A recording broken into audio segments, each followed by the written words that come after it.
Today we have special guest Ian Harowitz.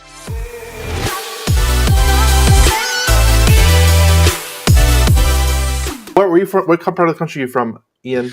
I'm actually just outside of Philadelphia, but our office is in Baltimore, Maryland. So we are hardcore East Coasters. And you're under snow. We are under snow. That's the one downside to being on this side of the country. It does snow every once in a while, but every once in a while, like half the year. Yeah, no, it's not that. Come on, man. You guys got the mountains right over there in California and, that whole region. It's snow all year round. We were not that bad, but no, we're over here on this side of the country, but, it's we're a little bit ahead of you. I guess that's how you could look at it. Yeah, one thing I hate about like the varying differences is the time zone change, especially for the Eastern time, because I'm like, I get up like at 9, 10 a.m. And that's when I start work, and it's like 1 o'clock. Yep.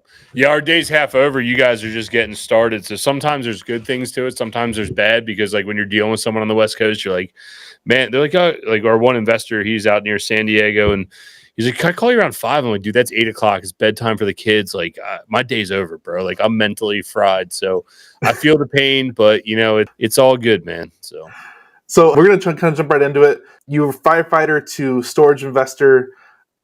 How long were you a firefighter? When did you kind of make that transition? Was it a hard transition, quick transition? Kind of jump into a little bit of that story.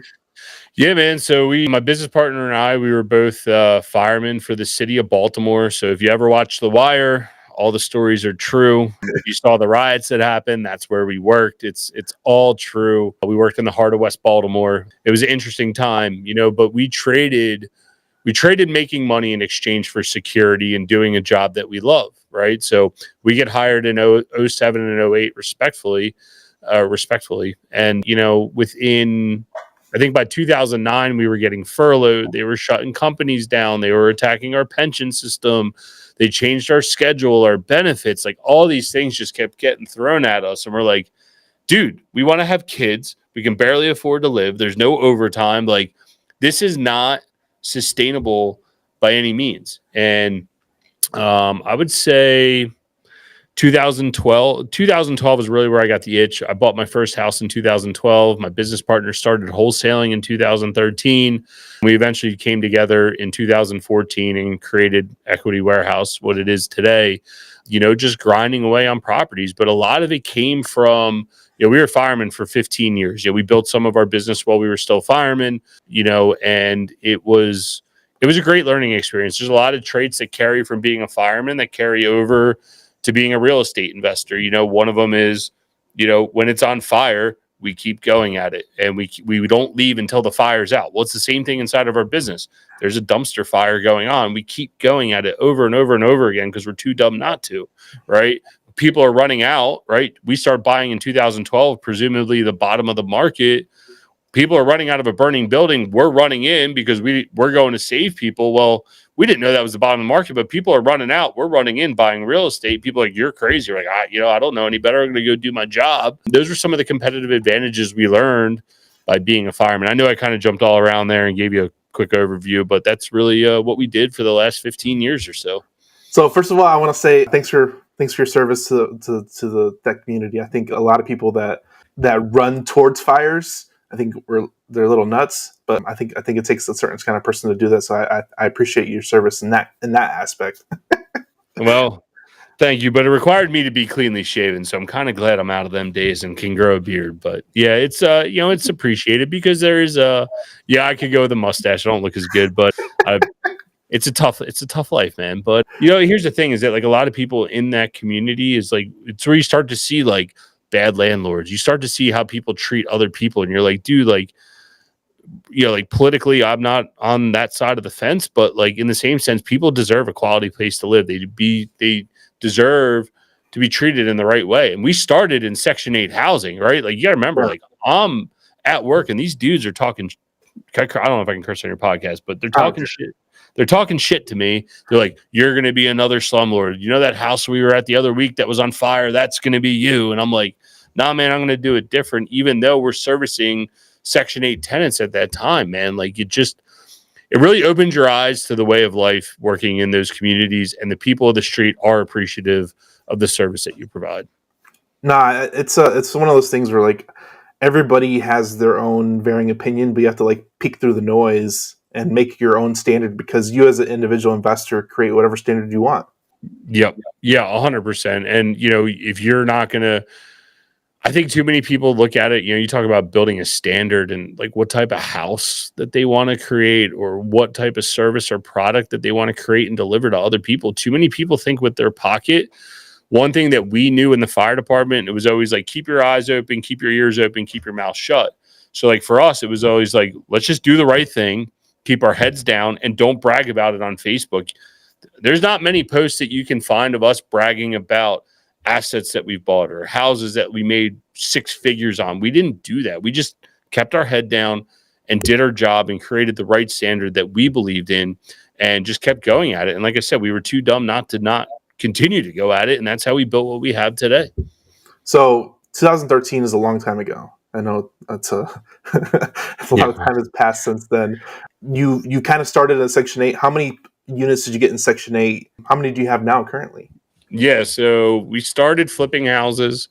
Well, that's a lie. I built a 10-house portfolio. My business partner, he starts wholesaling, gets out of 6 figures of debt.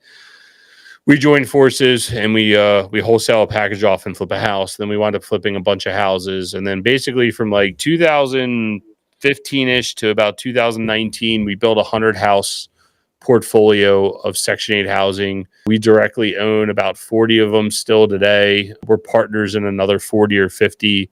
We just started selling those single families off, but it's because we've gone up in the asset class chain, right? Like those properties don't serve us the same way that a 76 unit apartment building or a 44 unit apartment building serves us today. So we're just starting to sell those single families off, the ones that cause us the most headaches. But as of today, we have about 250 residential units between multifamily and single family in the Baltimore metro area. Yeah, I talked to a guy who builds multifamily in Philadelphia, and they like you can buy those 8-plexes little strip row homes. Yeah. They'll build all this stuff into. I think Philadelphia and Chicago has it too, and New York has it too. It has these little really cool multifamily houses you don't really see anywhere else.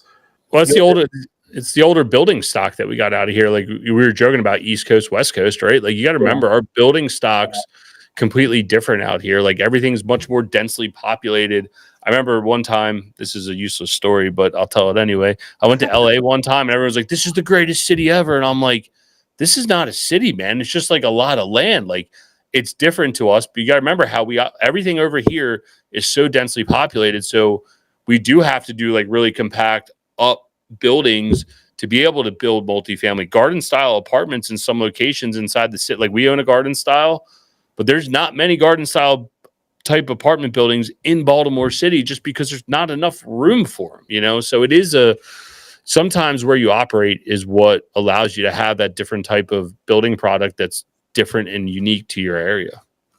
Yeah, I want to talk a little bit. And I think it's 100% true. I think we have a lot more land mass, and then they're trying to like densely populate. But you're an older city too. It's just the plain fact here. All the East Coast cities are older cities, so they have they're dealing with that age old stuff that was built back then. How was the transition into like storage and multifamily? A lot of people, they struggle with that. What was some things you kind of dealt with in that transition? Because I think a lot of people they're like, I'm single family forever. That was us, dude. That was single family for life. It was like, dude, I can imagine owning hundreds or thousands of these, and it sounds so cool. And you're like, those idiots over in multifamily, like, they don't know what they're talking about. And plus, I don't have that kind of money to do that. And a lot of our struggle coming up, and it's funny you ask that because we talk about this a lot, is like, it was like, how do you do it? I'm like, I don't know, you just fucking do it, man. Just go do it, right? But that we were kind of forced, 2019, we were buying shells. I know you guys don't have shells this cheap, but we were buying shells for five to 25 grand. We'd be all in at 120 grand, and they'd be worth $150, and we were getting $1,200 to $1,400 rent. That was our wheelhouse all day, every day, just bang, bang, bang, bang. One day overnight, next you know, those same houses, I'm talking shells. Like you walk in and you can see the sun. Dude, the next day they're worth 50 grand. You're like, dude, okay, rent's got to be like $1,700, $1,800. No, rent's still $1,250. I'm like, what are you guys doing? So the barrier to entry got easier and easier and easier leading into 2019, 2020, just pre-COVID. And it kind of forced our hands to start looking at other asset classes. And we wanted bigger. There was always like an urge to be like, all right, I want to do a little bigger. I want to do a little bigger. Some of the issues were revolving around capital, what banks are going to finance. Can you imagine doing 76? Like, that's overwhelming thinking about that. And what I would say is by cutting our teeth in single family and doing the same thing over and over and over again, it built a banking relationship. It built a network. It built guys seeing what we were doing, offering to invest with us. I was like, okay. And eventually we wound up buying a really big 76 unit apartment building. Prior to that, we bought a 7,000 square foot commercial building, 44 unit. Like, we were kind of like dilly dallying all around it. And another thing I would say is what helped us get over it was, you know, when I'm at work for 24 hours, I'd be on this damn thing all the time, not looking at Facebook or Instagram. I was signing up for everybody's email distribution list to see how they were syndicating deals. How are they buying these gigantic apartment buildings? Because I couldn't put the two and two together. So then finally, I get a pro forma. I'd see how they would do it. Then I'd re-underwrite the deal how I saw it. I'm like, there's no way they're making money. There's no way they're making money. Well, the funny thing is most of these guys aren't making money. They're just collecting fees. And I was like, well, shit, I figured that out. But it allowed me to do it over and over and over again to the point where we were comfortable. And then when the right opportunity showed itself, we were able to jump right on it, which we'll talk about at some point. But, you know, we were able to buy a 76 unit apartment building with 90% owner financing. It was probably one of the wildest deals we've done. But had we not done all those single family houses, flipping 100 houses, building a 100 house portfolio, doing some small multi, figuring out instead of like, you know, some guys just get success, or like, boom, on to the next thing. It's like, no, we had success. Now it's time to refine it. Let's hire an operations manager. Let's hire an office person. Let's hire a maintenance guy. Let's figure out Appfolio or whatever software we were on at the time. We're on Appfolio now. Building the system and processes, then it's like, cool. Today, what I can do, and even at then, but I didn't realize it, is we can look at almost any asset class and say, all right, how does this fit into our system? We do construction well. Let's find stuff where we do construction first, management second. And that's really how we made the transition, by doing the same thing over and over and over again, to the point we were so confident it allowed us to get into what everybody perceives as the next level, getting into that next asset class. All right, so I'm going to adjust a few things. The management fees, we're going to jump into that because that's always funny, and I like picking on people. So we're gonna jump to that, but I'm going to jump a little bit forward. Before that, I want to say figuring it out, I think, is the base of everything. A lot of people want the shortcut. They want to know. What's the trick? What's the tool? What's the resource? Who's that person? And a lot of people, like, I think us as entrepreneurs, you have to figure that shit out. Like, whatever it takes, you got to figure that shit out. And sometimes you lose money. Sometimes you're gonna get a lawsuit. You're gonna figure that shit out though, real quick. Lose a lot of hair, go gray, whatever it is, man. But again, that goes back to the fire department of us. You can't leave until this fire's out. Okay, boss, no problem. And you stay there for 12 hours till the damn fire. It's the same thing in our business. How many people, and I'm probably out in California, a lot of people got money, right? What's the first thing they do? Pull the wallet out. Let me throw money at it. Guess what? Money is not solving your problem. Most of the time, it's you needing to use these things, those that are listening, your hands, and go out and get dirty and get the damn job done. Too many people come from the standpoint of, oh, it'll work out. Oh, it'll work out. That guy won't fuck me over. This will work out. You know, you got to go out there and get dirty and get it done. This passive is the biggest joke, minus your tax return. It is not passive, dude. It is a full contact sport. I think the brain and hands solve every problem. 100%. 100%. Every problem. All right, let's jump into management fees. So this is, I think, is going to be a good conversation. I think it's a sore point for you, and this is I think a lot of people don't understand this. So, what's your opinion on AUM? Which is assets under management. Everybody doesn't know. Okay, go ahead. There's a fine line of, I understand today with what we own that, yes, you need to keep the lights on, but there's also a fiduciary responsibility not to make all your money on your fees. So from an AUM standpoint, we don't do value. We just do top line revenue, and we take a very, very small fee. When I talk a small fee, under 1% off of the top line revenue. So at $150,000 a month on a property, you're talking less than $1,500 a month. Some of these people, and I'm sure this is what you're alluding to, AUM is based on their perceived value of the asset. Well, that just, you're asking for a goddamn lawsuit. I'm out. So. Okay. Good answer. Okay. Let's talk about, are you a fund by chance? We're not a fund. We do single purpose entity syndications or private placements. Yep. Okay. So this is where syndications and funds come in. You talked about management fees and acquisition fees and disposition fees. Let's dig into these multifamily people a little bit, because nobody talks about this and nobody likes picking on them, but I do. So no, let it rip. Let's go. I like it. They need to be called out, man. Let's have some fun with this. So I heard there's been a lot of foreclosures happening through 2023. I think 2023 was a rough year for a lot of people. Especially the interest rates rising. It put a lot of people under the gun where now they're facing foreclosure, but they still got paid. Yep. That's the joke, right? Like, that's the joke in it. I love how, like, people are like, yeah, man, I'm investing in this deal. I own 80% of it. I'm a LP. I'm like, okay, you own 80% of nothing, right? They've stripped all the equity out front. And if for some odd chance this thing does right and the markets go in the correct direction, there'll be a payday again for everyone at the end. They already got paid. And when Dan and I won't go off on a tangent, but I'll tell you I'll continue to tell my thesis on this. Go ahead. Okay, so when Dan and I, so you gotta remember this first deal that we ever did, the 76 unit apartment building that we truly raised capital for.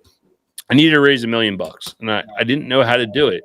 I kept looking at it and said, I'm not going to own 20% of this. That's stupid. And I knew people were getting fees, and I'm like, I can't look my friends in the eye and be like, yo, I'm going to get basically $100,000 payday on that. I was like, I'm in this for the long game. Like, we've always personally signed our debt.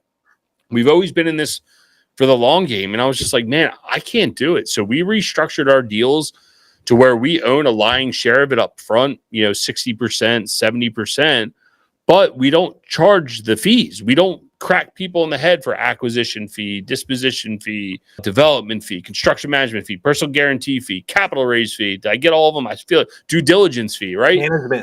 Management fee, right? Like, without a real management company in place. If you're charging management fee, you better be managing the people, the day-to-day operation, right? Like, I understand that. And so our thing was, listen, if we're going to go do it, we're going to charge. If we're going to charge anything, it's going to be because it's keeping the overhead going. But more importantly, we want to own a bigger share of this deal at the backside because we truly believe in what we're buying. We are all in. We are personally signing the debt. We are doing all this stuff to make this deal happen, that we want to get a bigger payday on the backside. And that's what motivated us not owning. I get it. Like, owning a little bit of a lot and people get all like, they get business boners over it, but not me, dude. Like, I'd rather own a bigger share of a little that perform really, really well and actually pay us on a daily basis is what I'd prefer to do. And that's how we've always structured all our deals. And that's how we want to continue to structure our deals. So, if you're owning 80% of a deal, I would look at it and say, well, how much in fees? It's the first thing I do when I look at any other syndication is, what's the fee structure and how are they doing this? Because they're getting paid somewhere. I like that line of thought process, because I think educating LPs, because they're getting their money from somebody and they're doing bad business and they make the rest of us look bad. And I think let's talk about LP structure. So when you're doing syndications or funds, what are tips that an LP that's looking to invest in a fund or syndication, what are things they can look for besides that fee structure? I would say understand what you're buying. And the problem is most people don't, they end up, it is a relationship capital game, right? It's reputation building. That's what it's all about. But for me, it's really transparently understanding. And I get it. A lot of people invest with us because they like us and like, oh, those are normal dudes. They get it. But my whole thing is, if I can't explain it to you, I don't even want you to invest in it. So like, when people started showing us waterfall structures, if you hit this IRR metric and then they get paid this and you get paid that, and then the whole thing flip-flops, I'm like, I can't explain that. let alone the last thing I want to do is end up in a courtroom and they're like, well, it's actually 14.99 and you screwed these guys and because your rounding error went up to 15, you triggered this. I don't want to get into all that. I wanted to always keep it simple, stupid. The way it works in our office, I come up with the deal. We look at the deal. I underwrite it. I show my business partner, very simple-minded fireman as well. He says, I don't understand it. Okay, well, let me go back to the drawing board, right? So when you're an investor, if the person can't explain it to you and there's or it kind of worked, like those are like red flags for me. I like to be able to go in there. I want it outlined. These guys are making money here. And I do, as an LP, you should want your sponsor to make money, right? Because that's how we all survive. But in the same sense, they don't need to make it all in one deal, right? They need to make it together with you. And that's how we've always viewed it. And our investor group is mostly friends and firemen, people that we are very personal with. We don't get many outside outsiders that we don't really know. And that's actually more scary. But we have a responsibility to act and perform, and we want to show them, and we want them to understand what they're investing in. And too many times guys are like, whatever, just take my money. I'm like, no. We are sitting down. We are talking about this. I want you to understand self-storage. I want you to understand how we're making money. I want to understand how you get paid, because the last thing I want you to do is go back. You got to understand, firemen, it's, tell a phone, tell a friend, tell a fireman. If you tell a fireman, it will get around the whole world. So if you screw over one fireman, the whole fire service across this United States will know who I am because I screwed them. But if we do good, they don't know who I am, which is also catch-22. But I'd prefer that nobody knows who I am and we just continue to do our job the right way, and we're transparent and we share all the information with our investors. I think a lot of GPs, they need to educate their LPs, because when you cross that line of understanding, where they understand what they're getting, they understand your underwriting, they understand where the money's coming from and where the valuation is coming, what the exit strategy is, it makes that conversation a whole lot easier, because you're disclosing, which I think is a big thing. You're disclosing all the risk and upside and downside up front. Yep. Yeah. The last thing you want someone to do is be like, I don't understand how I'm getting paid, because then when they don't get paid, they're like, well, I still don't understand. Then they call a lawyer friend. Then the lawyer friend's like, yeah, dude, you got a case here. Can you call everybody else that got in this? Next, you're on the front page of the Wall Street Journal or whatever. And nobody wants that 3-letter agency coming to knock on your door. And in the end, people that are usually investing with you are the closest to you. They are your friends and family. Why do you want to fuck them over? They are your boys. They are your friends. They are the people that you're working with or for. We tell everyone, hey, you're co-investing with us. You are side by side with us, and we are doing this together. This isn't the Ian and Dan show. Yes, we handle the day-to-day and get the gray hair and the bald heads, but in the same sense, this is your investment too. Like, we're in the process of selling some assets. I call a few of our investors, hey, what do you think about this? We're looking at this. I think this makes financial sense. We're trying to do the fiduciary thing. And they're like, yeah, I get that. I understand that, but it's good to have those conversations and really have your people engaged, because guess what that means?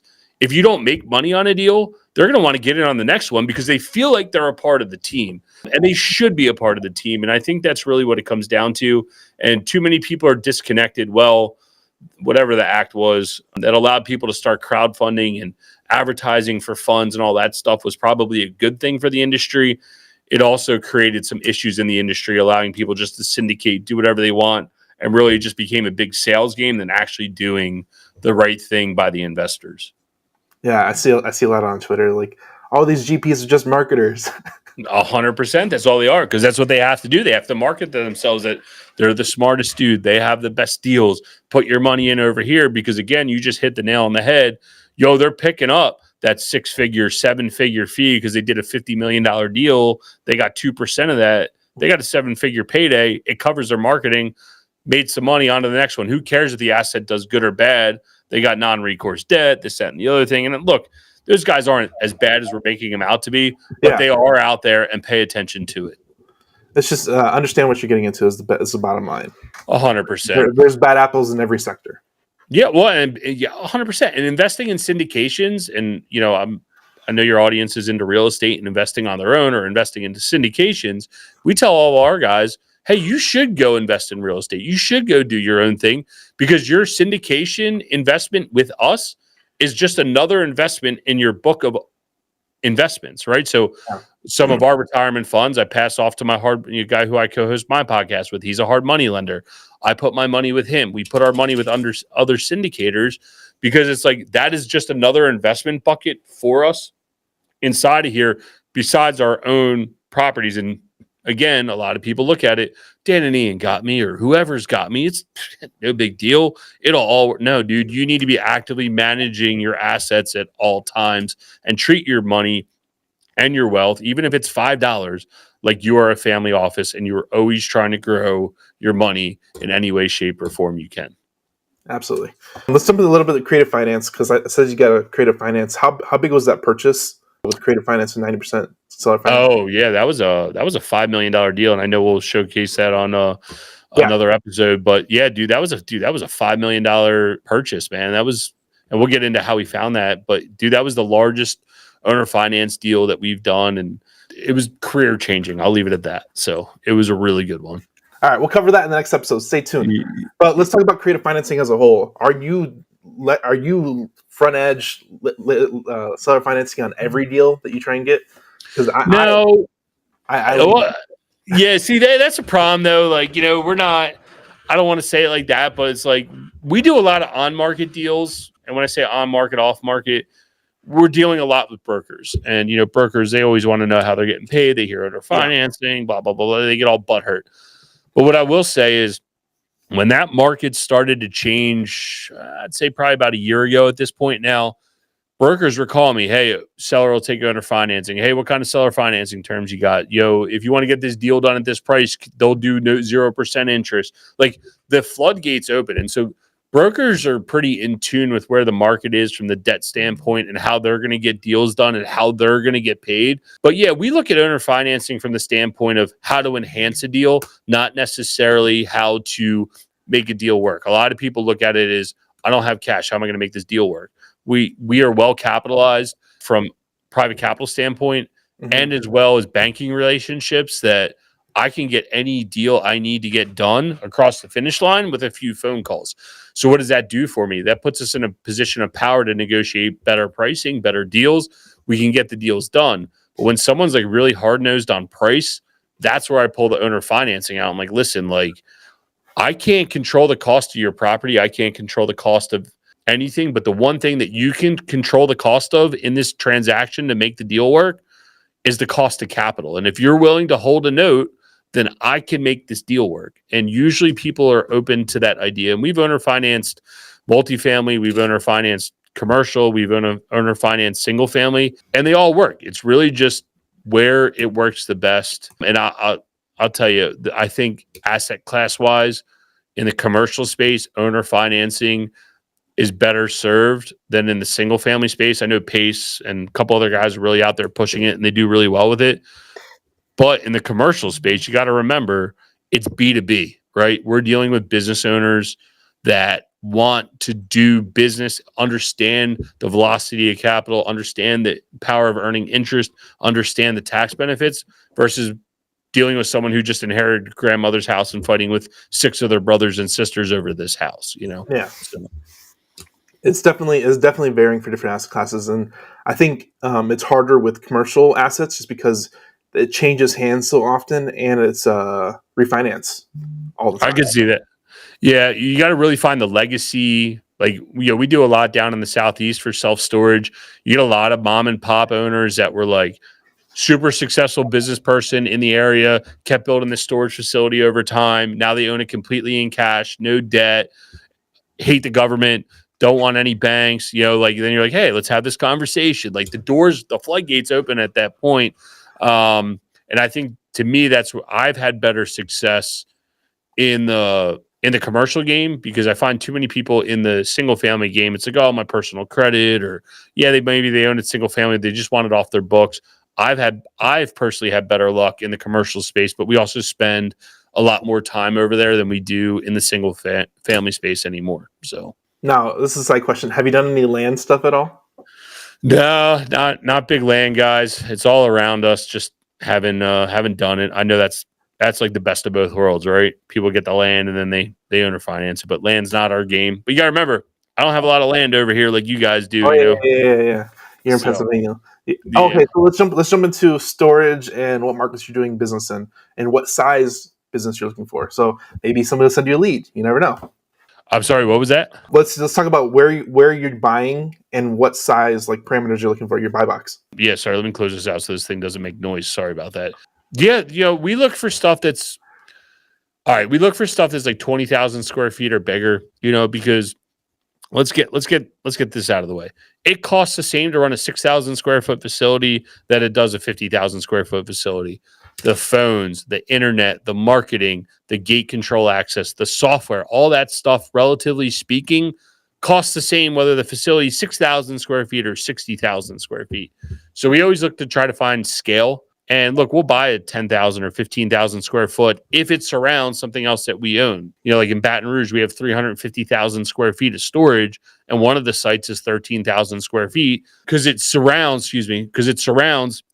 one of our other facilities or several other of our facilities. It made sense to gobble that up. So for us, we need the size or the ability to expand it the day we buy it and make it worth our time, energy, and effort. And as you go up, look, it takes the same amount of work to do a $500,000 deal that it does a 50. And I haven't done a $50 million deal, so that's not fair to say. But it takes the same amount of work to do a $500,000 deal or a $15 million deal. It's all the same damn work, so you might as well do the best you can, get the best bang for your buck. Where we like to focus, I'm not like a lot of dudes are like tertiary market type guys, like middle of nowhere. That's not my jam, dude. Like we're city boys, I guess you could say. I never really considered myself a city boy, but I like rooftops. We're in Baton Rouge, capital city, Little Rock, capital city, Hattiesburg, Mississippi, big ass city, Livingston, Texas, not a big city. That's the smallest city we own. Most of the cities we're in, 50,000 plus population. Livingston, Texas is 5,000 square feet or 5,000 people, but it's a destination town. So it makes sense to why we're there. But for the most part, overall speaking, we like rooftops. We like demand. We like people. We like where there's industry. Yes, we get some additional gray hairs fighting with REITs and those types of things, but that's what works for us. And we ended up in the Southeast just because there was a lot more ability to purchase facilities at scale and do it quickly so we could build a management operation behind it rather than trying to fight for one or two deals up here in Maryland or PA or Delaware. Yeah. They just don't pop up the same way they did in the Southeast. And we had the ability to buy. And then once we were in a market, plant a flag and continue to grow around it and build some nice portfolios as we're getting ready to sell some of them for really nice exits because we have the scale and locations and it brings just a different group of buyers. One thing I'll say is I'm the same way. I like investing where people want to be. I don't like these tertiary markets, not too much. I like that style of it. What's your opinion on saturation? Because I know these big money's coming into the storage game. I think it hit the multifamily so bad where the cap rates went so low and overpriced. How do you feel about saturation coming into the storage market? Because I think a lot of big capital is moving into that place. Yeah, there was a lot of capital running in during COVID. We bought our first facility in 19 or 20, right around there, pre-COVID. So, and then right after that, there was a rush because what happened in COVID was it showed who's in control and who's not in control, right? There was a lot of consumer protection laws that popped up. This is not political. This is the truth. Like we're in a very blue state in Maryland. And what happened was we couldn't evict tenants, but we also couldn't utilize any of the funds that were set up for eviction protection from COVID losses. So it was like, we're handcuffed. It's like, I'll keep your tenant, but pay us, or don't pay us and we'll evict the tenant. You pick. Like we can't have it both ways. So it really showed the light to who's in control basically nationwide. And I think what that did was people started looking for other asset classes that made sense, that they weren't constrained to these types of things. And storage provides that from the standpoint of it's like multifamily. There's a lot of leverage you can pull.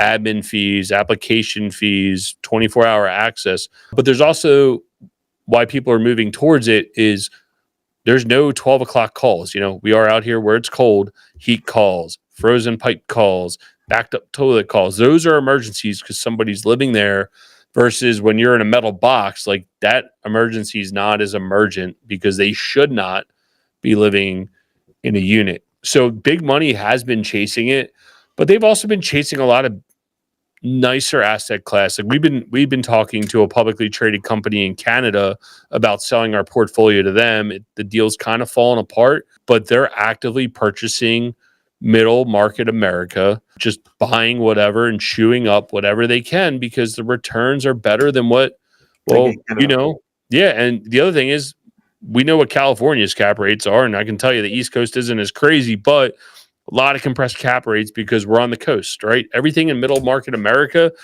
it just provides better returns for everybody. And honestly, there's a lot of people, I mean, you guys know you're losing everybody to Texas or Idaho or all the other states that kind of surround you. The same thing's going on over here in the East Coast. People are fleeing to Florida, Alabama, Texas, Louisiana, Mississippi. Like they're all fleeing south. And I think a lot of people are following those trends and chasing it. And I think there's a lot of opportunity because the country as a whole is underserved for the most part. And storage works not in macro markets, but very micro markets of 3 to 5 mile radiuses from the facility. And it's very predictable to what you can build or what the needs are for those areas. So I think those are all the benefits of storage. I hope I got all of them. I think you got them all. That was the question I was going to ask, and it left me real quick. It was in the midst of that conversation. What is a quote that's yours or somebody else's that you resonate with? I'm sorry, what was that? What is a quote that is yours or somebody else's that you resonate with? Oh, well, it's not like, well, I guess it is. Well, it's kind of like a quote slash more of a theory, but I'm going to not do it justice. But, I look at Warren Buffett, and he talks about, building a snowball and getting it rolled down the hill. And basically that you're building a snowball, and your snowball gets so big that, like, if a piece breaks off, like Lehman Brothers, when he had issues with Lehman Brothers, it breaks off, but it doesn't affect the rest of the snowball. I did not do the quote justice by any means. Please go look it up. But creating that snowball is one of the most powerful things you can do. And you can see we started with $15,000 buying our first ghetto Section 8 rental in East Baltimore. And now we have $70 million of real estate. And it's wild to even think. Yes, we've had tailwinds. We've had all these other things. But we have a snowball now that if something happens, we can continue rolling down the hill and make adjustments. That snow gets packed back on and continues to build that snowball.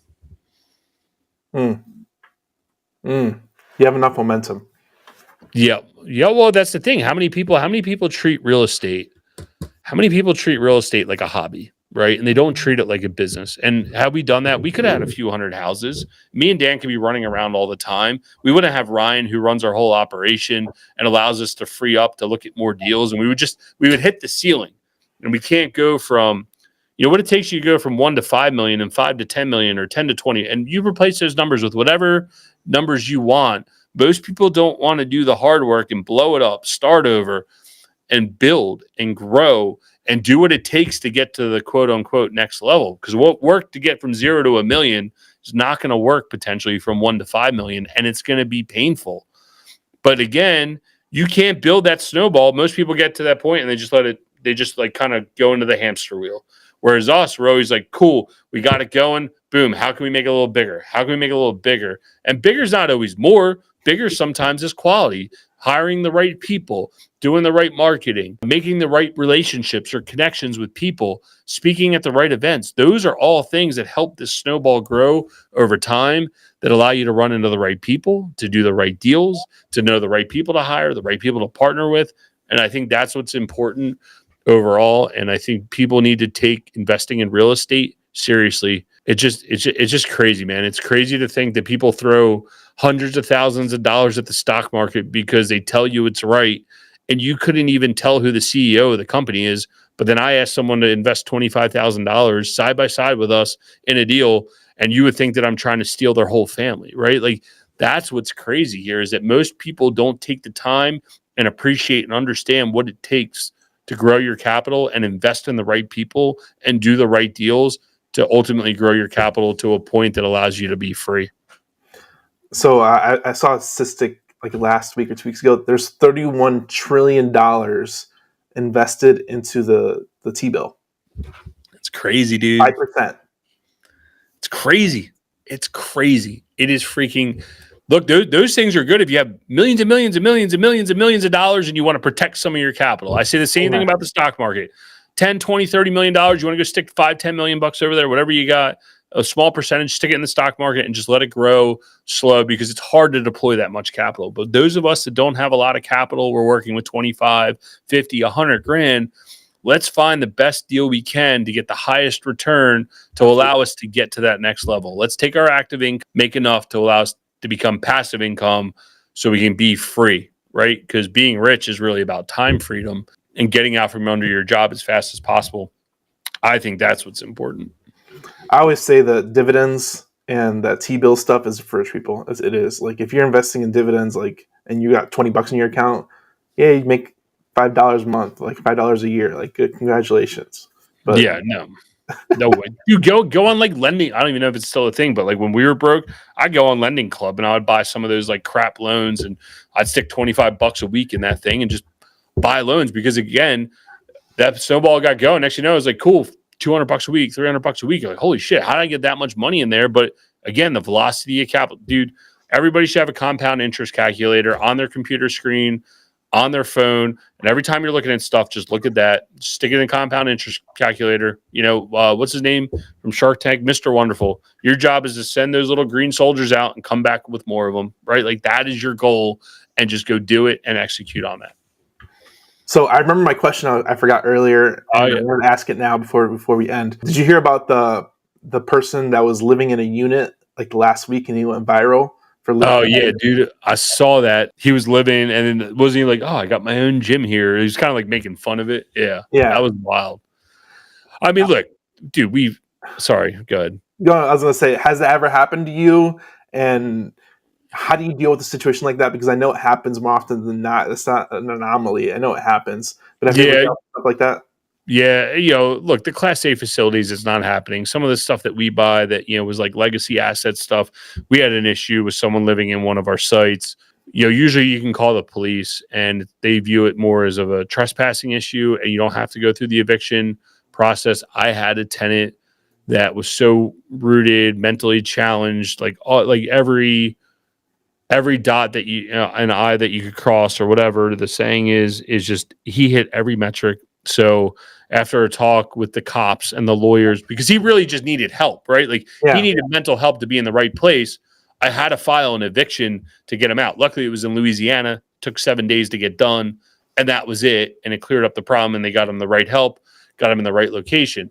But for the most part, usually it's pretty cut and dry, black and white. Hey, get out of my facility. But I've had it. I've witnessed other of my friends have it, where he bought a facility.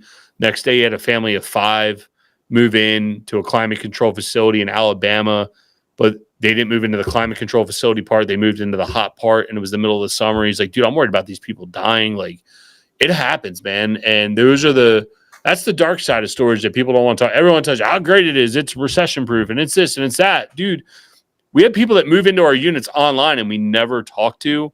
So if you're not on top of your assets and paying attention to what's going on, it is very easy to get overrun by people who are living in units, paying the dollar special, living there for 30 days and getting thrown out of their units. So I think this alludes to another question, then we'll end it. We'll get to the end here. But how do you prevent? Because I mean, that in storage, there's systems in place. You can not talk to that tenant.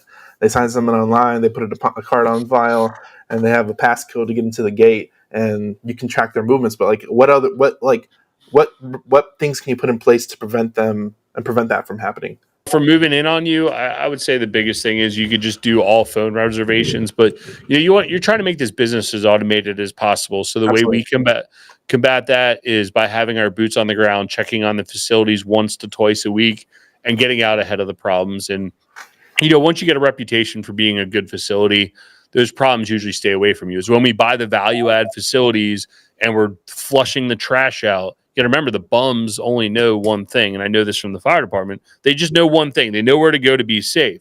So when all the bum friends are talking about, hey, I can go live here, now you got to flush 20, 30 people out of the system. I mean, we have this issue in Baton Rouge. We had people move in on us, and they continually were moving in using different names, using the dollar special. I turned the dollar special off for 30 days.